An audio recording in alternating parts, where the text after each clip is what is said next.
Salam, selamat pagi bagi kita semuanya, Bapak Ibu Saudara-saudara yang terkasih dalam Kristus Yesus. Kita bertemu kembali pada pagi hari ini dalam renungan harian. Semoga kabar kita semuanya kabar baik dan kabar sukacita.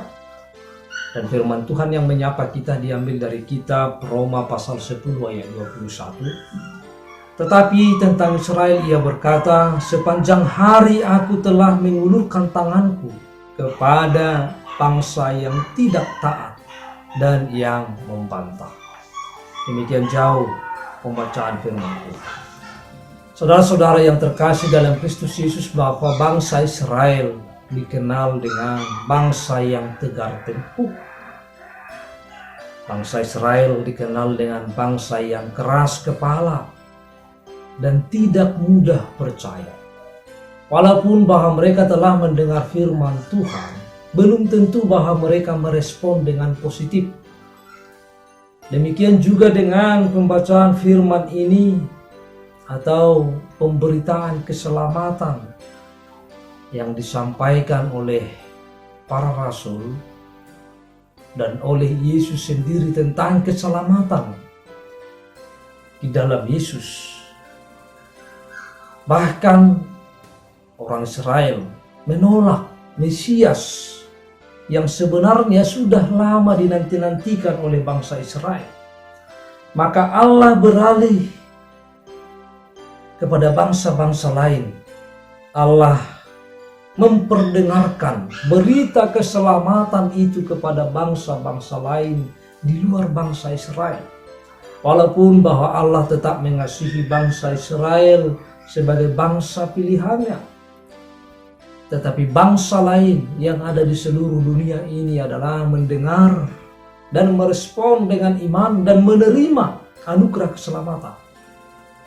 Walaupun demikian bahwa bangsa Israel tetap dikasihi oleh Allah. Meskipun Allah menyatakan belas kasihannya kepada bangsa-bangsa lain, kasihnya kepada bangsa Israel tetap tercurah. Mereka masih melekat di hatinya. Sebab itu Allah selalu berusaha menjangkau Israel. Ia mau mengajak bangsa Israel untuk kembali kepadanya dan menikmati kasih karunia. Itulah yang kita lihat dalam Nats pasal 21 ini. Sepanjang hari aku telah mengulurkan tanganku kepada bangsa yang tidak taat dan yang membantah. Sepanjang hari, bahwa Allah tetap setia, mengasihi, memperdulikan, melihat bangsa Israel. Kisah kasih setia Allah kepada bangsa Israel ini mengingatkan kita pada orang-orang yang sudah berulang kali kita perdengarkan atau beritakan keselamatan, tetapi belum tentu juga terbuka pada Injil dan mau bertobat. Saudara-saudara yang terkasih, banyak orang yang sudah mendengar firman Tuhan, tetapi seolah-olah menutup telinganya, seolah-olah tidak mau berubah, seolah-olah tidak mau mendengar firman Tuhan dalam kehidupannya. Tetapi walaupun demikian, seperti yang terjadi bagi bangsa Israel, bahwa Allah tidak pernah menyerah untuk mengasihi, untuk memberitakan, untuk menyatakan kebesarannya, untuk menyatakan kasihnya bagi orang Israel. Di tengah-tengah kehidupan kita juga, walaupun ada orang yang tidak mau mendengar, tetapi jangan pernah menyerah.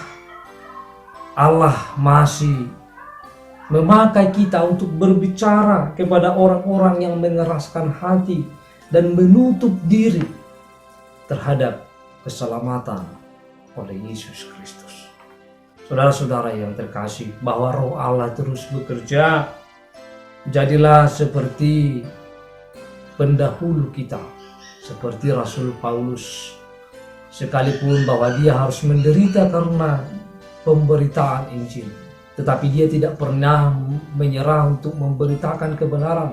Dia tidak pernah menyerah untuk menyampaikan kabar baik, untuk menyampaikan kebaikan kepada semua orang.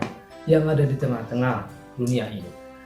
Itulah yang dapat kita lihat dalam nats ini, bahwa walaupun bangsa Israel tegar tengkuk dan menolak dan kurang merespon akan firman Tuhan, tetapi Tuhan terus datang mengasihi mereka, bahwa Tuhan Allah terus mengulurkan tangannya kepada bangsa Israel.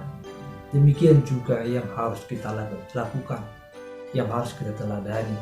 Walaupun bahwa kita telah memberitakan kebaikan, memberitakan yang benar, dan melakukan kebenaran dan kebaikan di tengah-tengah kehidupan kita, jangan pernah menyerah. Tetapi lakukanlah yang terbaik, lakukanlah yang benar, karena ketika kita terus melakukan itu, maka Tuhan akan selalu menyertai kita dan memberikan kita kekuatan. Bila kita tetap setia dan tidak jemu, orang dapat terus mendengar Injil dan punya kesempatan menerima kasih karunia Tuhan. Ketika kita terus melakukan kebenaran dan kebaikan kepada semua orang, maka pasti ada kesempatan baginya untuk melakukan kebenaran dan kebaikan. Selamat melakukan kebaikan dan kebenaran, dan tetaplah beritakan Injil Kristus. Selamat pagi dan selamat beraktivitas bagi kita semua. Salam.